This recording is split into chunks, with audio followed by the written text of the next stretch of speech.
محمد نبینا بنور ہدینا۔ رسول اللہ صلی اللہ علیہ وسلم کو اللہ تعالیٰ نے اسی لیے بھیجا کہ اللہ کے حکم سے ان کی اطاعت، ان کی اتباع کی جائے۔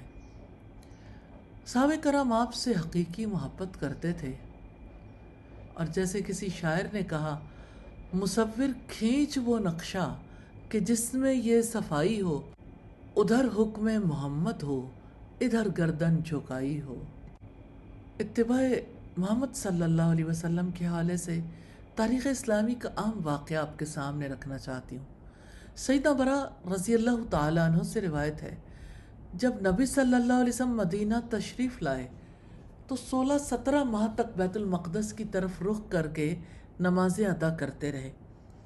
پھر اس کے بعد تحویل قبلہ کا حکم نازل ہوا، قد نرا تقلب وجہک فی السماء فلنولینک قبلۃ ترضاھا۔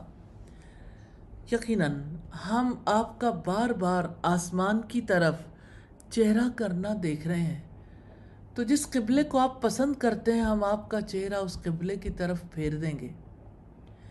جس وقت یہ حکم نازل ہوا، آپ کے ساتھ نماز پڑھنے والا ایک شخص مسجد کے قریب سے گزرا، جبکہ صحابہ کرام حالت رکوع میں تھے۔ اس نے کہا، میں گواہی دیتا ہوں کہ قبلہ بدل کر کعبہ ہو گیا۔ انہوں نے رکوع کی حالت میں ہی اپنے چہرے بیت المقدس سے بیت اللہ کی طرف پھیر دیے۔ یہ واقعہ سنت رسول کی اتباع کرنے میں صحابہ کرام کے حرص اور ان کی پختگی کو ظاہر کرتا ہے۔ جب انہیں پتہ چلا کہ رسول اللہ نے بیت اللہ کی طرف رخ کر لیا تو تمام صحابہ نے بیت اللہ کی طرف رخ کر لیا، حالانکہ ابھی تو انہیں نبی صلی اللہ علیہ وسلم کا حکم نہیں پہنچا تھا۔